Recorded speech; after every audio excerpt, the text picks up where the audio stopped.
Namaste. Good evening. This is Dr. Aparna.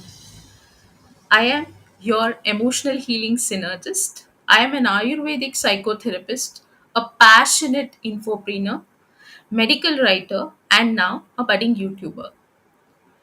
In my pursuit to address, promote, and propagate Ayurveda and psychotherapy globally, I come up with discussions every week on Ayurveda, mental health, psychotherapy related topics, and I also do full book summaries or synopsises of books related to mental health arena or and mental health self-help books or books related to relating to neuroscience because I am an avid reader and I love reading books and sharing information to people.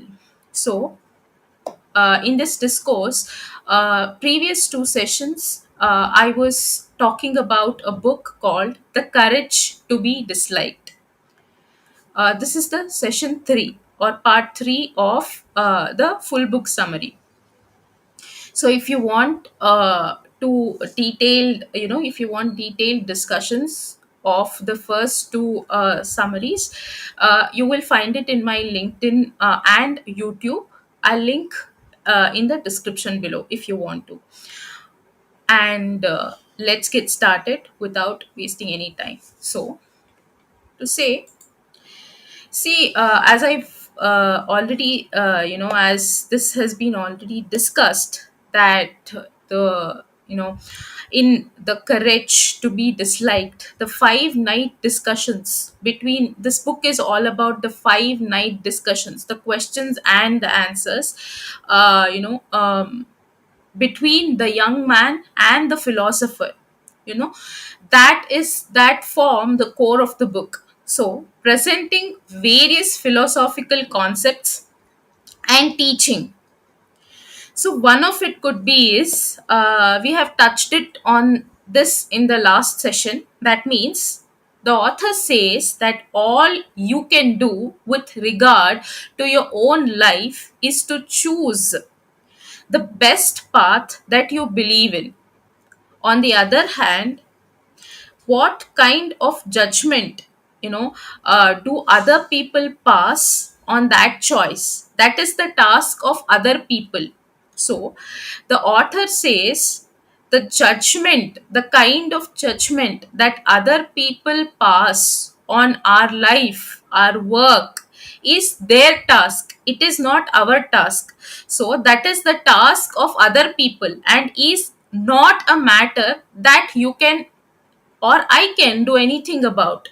So, what we can do is, all we can do with regard to our own life is to choose the best path that we believe in. So, for in my case, that I believe in your case, that is you believe in. So, here the courage to be disliked follows a conversation between. This is just a recap for people who have missed. So, the courage to be disliked follows a conversation between a young man and a philosopher as they discuss the tenets of Alfred Adler's theories. So, we discussed in the last session what is all about Adlerian psychology. So, what are Alfred Adler's theories? That is the core of the book here. Adler is a lesser known 20th century psychologist whose work stands up, to the fruit and junk. I said Adler's individual psychology is a bit different to, in many other ways, different to the conventional fruit Sigmund Freud's and Carl Jung's psychology and beliefs. So this belief in a liberating approach to happiness in which each human being, has the power and potential to live happily and fulfilled life without worry about the past or future. So, what is the overall summary? Just to, kind of fresh it up a little bit for those who have missed or not followed. not being following. So the courage to be disliked is a self-help book, we all know. So this book actually encourages us readers to take control of our own lives and to be true to ourselves regardless of the opinions of others. So, this book is entirely based on the philosophical ideas of Alfred Adler and presents the concept of lifestyle, which refers to the way we live our lives and the choices we make. So here, so this book is, as I said, presents the concept of lifestyle, so which refers to the way we live our lives and the choices we make. So here the authors argue that our lifestyles are shaped by our feelings of inferiority, so which are rooted in our early childhood experiences. So they encourage readers, all of us, to overcome these feelings of inferiority and to create more fulfilling lives by accepting and embracing our uniqueness and individuality. So why this book is wonderful is, this book gives you the approval, like this book kind of tells you that, or at least tells me that I am in the right path, because we are constantly searching for validation. So this the book also emphasizes on the importance of taking responsibility for our own actions and decisions and developing a sense. So the dialogues here goes up to the span of 5 nights. So this actually this book is inspired by a Socratic dialogue. If you know Socrates, you know, um, and through the conversation, so it goes like this. So this is, I think this book, it is not mentioned in the book, but this is so relevant. This quote I felt is so relevant. So when you are 18, you worry about what everybody is thinking of you. That's true. When you're 18, you worry about what everybody is thinking of you. But when you are 40, you don't give a darn, or you don't give a damn what anybody thinks of you. So when you're 40, you don't give a damn about anybody, what anybody thinks of you. But when you're 60, you realize that nobody has been thinking about you at all. So how beautiful this is. When you turn, when you turn 60, you realize that nobody has been thinking about you at all. So this is like my favorite takeaway. So this book is actually the Japanese phenomenon that shows you to how to change your life and achieve real happiness, that is mentioned on the book. So see some great insights in the book, such as your past does not determine your future. Happiness is a choice we make. So how we fabricate anger, all these things, a competitive mindset can affect your mental health, and the courage to dislike leads to long lasting happiness. The whole message is the courage to be disliked. So here, in the concept of denial of trauma, we had discussed. So this is like in Adlerian psychology, trauma is definitively denied. That means this concept, when it came to existence, this was a very new and a revolutionary point. That means certainly the Freudian view of trauma is fascinating. Freud's idea is that Freud is Sigmund Freud.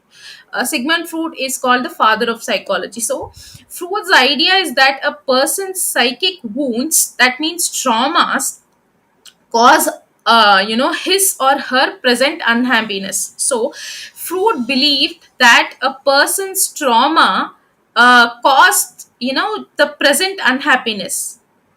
When you treat a person's life as a vast narrative, there is an easily understandable casualty and a sense of dramatic development that creates strong impressions. And that is extremely attractive. But Adler here, in denial, he is, he opposes the idea of, trauma affecting the present, present. So, in denial of the trauma argument, he says that Adler says no experience in itself is a cause for our success or failure. So no experience is actually the cause of our success or failure, but that means we do not suffer from the shock of our experiences, the so-called trauma. He says, but instead we make out of them whatever suits our purposes. So we are not determined by our experiences, but the meaning we give them is self-determining. So, and the second thing here discussed is over the 5 nights conversation that philosopher says that people fabricate anger. That means anger is an instantaneous emotion that we all know. So there is a story. See, one day a mother and daughter were quarreling loudly. Then the telephone rang. Hello. The mother picked up the receiver hurriedly, and her voice still was with anger. The caller was her daughter's homeroom teacher. As soon as the mother realized that on the call there was her daughter's teacher, the tone of her voice changed from anger to being very polite and calm. So then, for the next 5 minutes or so, she carried on a conversation in her best telephone voice. So once she hung up in a moment, her expression changed again, and she then went back to yelling at her daughter. So this is here he says that we choose the anger, the mother chose to be anger and she chose to be calm. So we choose that. The Adler says that we choose that. So, well, that's, the youth says here, the young man says here, well, that's not a particularly unusual story. So he says, so philosopher says here, don't you see, in a word, anger is a tool that can be taken out as needed. When she wanted to, shout on her daughter, she did that. When she wanted to keep calm when the phone rang, that means it can be put away the moment the phone rings and pulled out again after one hangs up. So the mother isn't yelling in anger she cannot control. It is not the anger she couldn't have controlled. She is simply using the anger to overpower her daughter with a loud voice and thereby assert her opinions. So, in summary, he says that you did not fly into a rage and then start shouting. It is solely that you got angry so that you could shout. So, in other words, in order to fulfill the goal of shouting, you created the emotion of anger. That is what he says. Just to fulfill the goal of shouting, just to overpower her daughter and assert her opinions, she created the emotion of anger. That's what philosopher told. So he said that people fabricate anger, and they say that anger is an emotional, if it was an emotional outrage. No, he says that that is chosen outrage. So next important point discussed is feeling of inferiority. So value judgment of oneself. That means here philosopher says that means in Adler's native German, the word feeling of inferiority has to do with one's value judgment of oneself. That means the young man asks, what is value judgment? The philosopher says that it's the feeling that one has no worth, or that one is worth only so much.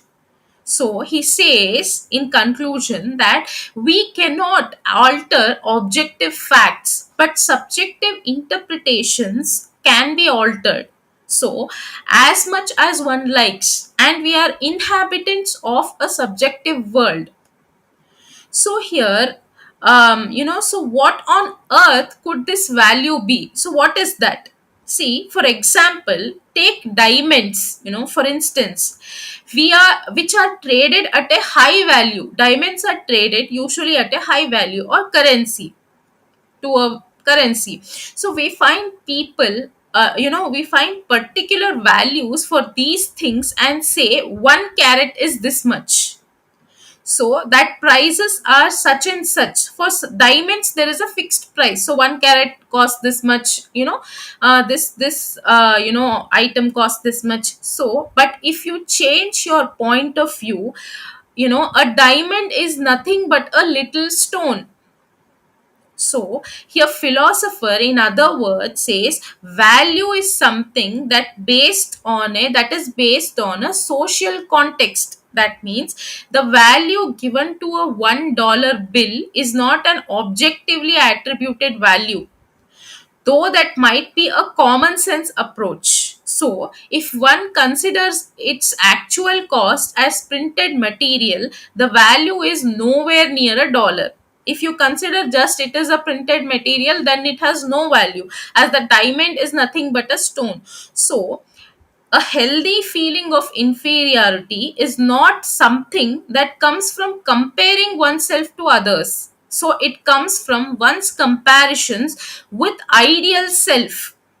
So what is that? So what is feeling of inferiority and versus inferiority complex? Here he discusses that. So what is feeling of inferiority? So if a person, for example, thinks that I am not well educated, so I will just have to try harder than anyone else. So this is inferiority complex. Inferiority, the feeling that I am not well educated, so I will have to try harder than anyone else. This is feeling inferior, feeling of inferiority. But here, inferiority complex means a condition having begun to use one feelings of inferiority as a kind of excuse. So somebody is using it, has become a condition, a constant practice of having begun to use their one's feeling of inferiority as a kind of excuse. That means, for example, here what we said here in feeling of inferiority, I am not well educated, so I will have to just have to try harder than anybody else. But here in inferiority complex, I am not well educated, so the person comes into conclusion that I can't succeed. I am not well educated, so I can't succeed. So here the next thing is, I am not good looking maybe, so I can't get married. So the person comes into a conclusion, uses his feelings of inferiority as a kind of excuse. Because I'm not good looking, I can't get married. So when one is conscious of competition and victory and defeat, it is inevitable that feelings of inferiority will arise. So, because one is constantly comparing oneself to others and thinking, so I beat that person or I lost to that person. So, the inferiority complex and the superiority complex are extensions of, the feelings, he says.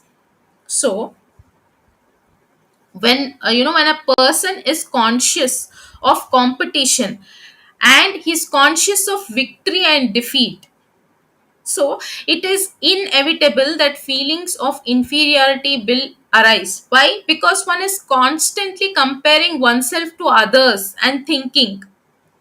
So the next important concept is, so here in conclusion of this, he says that feelings of inferiority and or inferiority complex should be used in a healthy manner. That means our pursuit should be towards the pursuit of superiority, but to not having the superiority complex. That means we should also not have, like, we should not have inferiority complex. A person should also not have superiority complex, that I am superior than others, I am well educated, so I can succeed in anything. That is also bad. Superiority complex or overconfidence is also not something healthy. But inferiority complex is also not healthy. So here the philosopher says, or the Adlerian psychology says, because that people are mostly on the inferiority side, complex side, so that's why our pursuit should be always towards the superiority. So the next important concept is separation of tasks versus non interference. So, what is separation of tasks here? So, interpersonal troubles. As I said, if you remember, that all the unhappiness, according to Adlerian psychology, is because of the interpersonal relationships, he said. So how? So what is the solution for that? Is separation of tasks. That means, see, interpersonal troubles, why are they caused? They are caused because intruding on caused by intruding on other people's tasks, or having one's own tasks intruded on. That means carrying out the separation of tasks is enough to change one's interpersonal relationships dramatically. So, to further explain, the young man asked how to tell whose task it is. So, how do you separate tasks? How should I know that what is my task and what is other person's task? So, who ultimately? So he replies. The philosopher replies that the person who is ultimately going to receive the result brought about by the choice that is made. So, when the child has made the choice of not studying, ultimately the result of that decision, not being able to keep up in class or get into the preferred school, for instance, does not have to be received by the parents. Clearly, it is the child who has to receive it. In other words, studying is the child's task. See, what happens is, here author says that studying and willing to study is the child's task. Parents should not enforce or impose their will or their superiority on children, or try to overpower them, forcing them to study. What they can instead do is, or sit them and make them study. Studying is a child's task, it is child's duty. But what parents can do instead is, to know and to encourage, that they are there to support the child in every step, wherever he or she needs it. So here he also explains the concept of non-interference. That means, what is the difference between separation of task and non-interference? So for example, Adlerian psychology does not recommend the non interference approach. So he believes, so what is his belief of non interference? Non interference, he says, is the attitude of not even knowing, or not even being interested in knowing what the child is doing. That also not should not be there. The attitude of just not knowing whatever your child is doing, and not even being interested to know what is going on in your child lives, that should also not be there. Instead, it is by knowing what the child is doing, that one protects him. So, if it's studying that is the issue, one tells the child that is his task, and one lets him know that, the parent lets the child know that he is ready to assist him whenever he has the urge to study.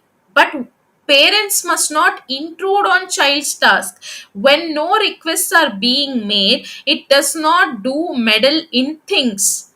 So, forcing change while ignoring the person's intentions will only lead to an intense reaction. If you force some change, while ignoring the child's intentions, what happens is this will only lead to an intense reactions. So, intervening in other people tasks and taking on other people tasks turns, one's life into something is heavy and full of hardship.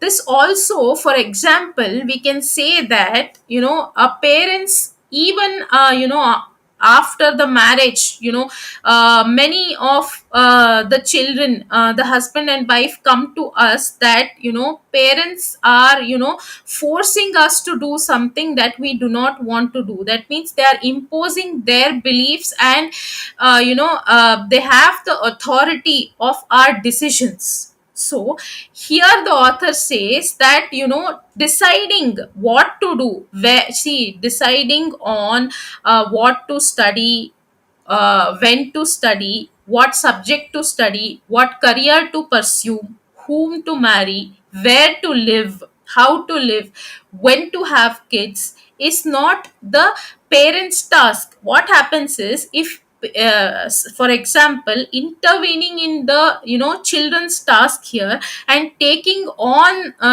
their tasks will actually, it is very difficult and turns like an headache and heavy and full of hardship also for parents. It is not only bad for children, it is also not good for parents. So if you are leading a life of worry and suffering which stems from interpersonal relationship, learn the boundary. So he says that every relationship has to have a boundary. That means from here on, this is not my task.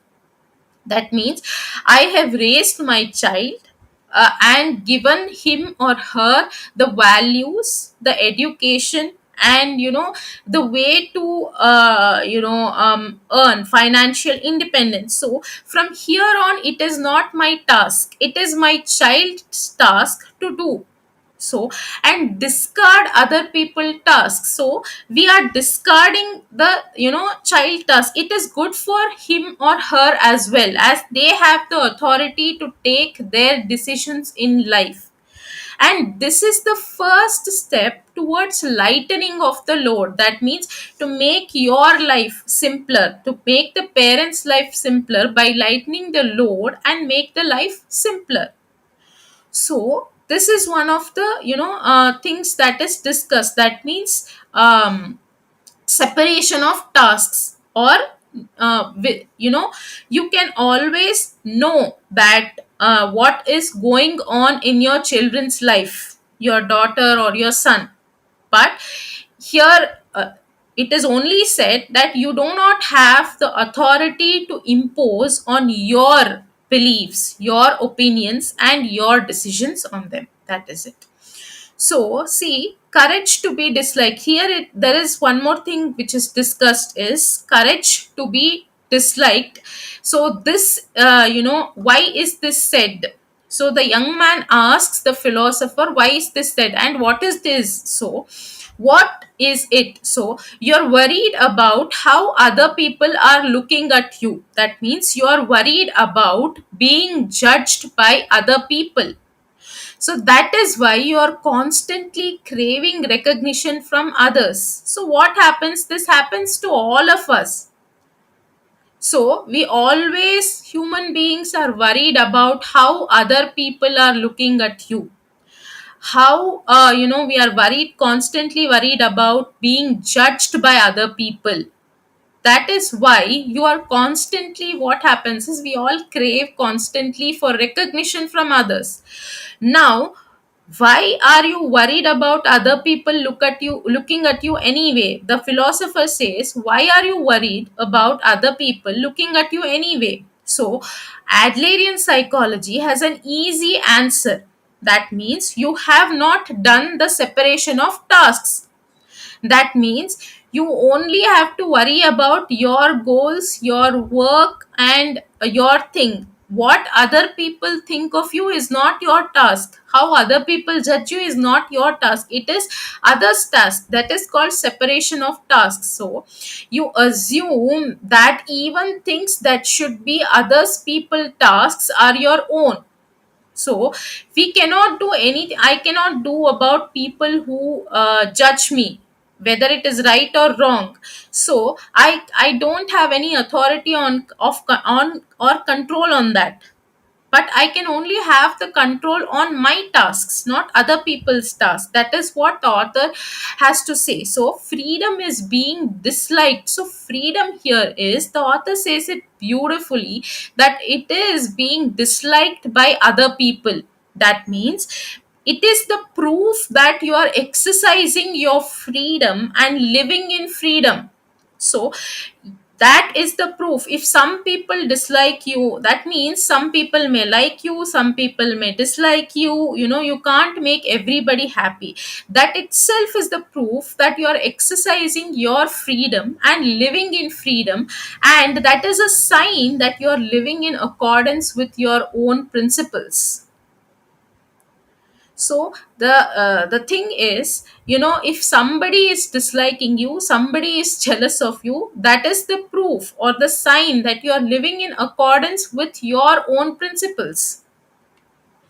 So, and one more thing is, the author says here is, you are not the center of the universe. That means every place is central, and no place is at the same time. So every place is central and no place is central at the same time. So the globe may be, dotted with an infinite number of centers in accordance with the viewer's location and the angle of view. That is the nature of the globe. So we should always not think that we are the only center of universe. That means people are only judging about us, people are only talking about us. The actual thing is, nobody is have the time or the thing to actually think about us a lot, like we worry in the mind. It is all inside here. So once you know how big the world is, and you will see that all the hardship you went through in the school was a storm in a teacup, just a storm in a teacup. That means the moment you leave the teacup, that raging storm will be gone, and a gentle breeze will greet you in its place. So he says, if I change, the only person you can change is yourself. The world will change. So if I can change, the world will change. If I change, the world will change. This means that the world can be changed only by me, and no one else will change it for me. So the author at the end says that someone has to start. So, we always say that other people might not be cooperative, but that is not connected to you or me. See, the author says that you should start with no regard to whether others are cooperative or not. Others being cooperative or not is none of your business. The business is just to start and live our life with in accord to our own principles.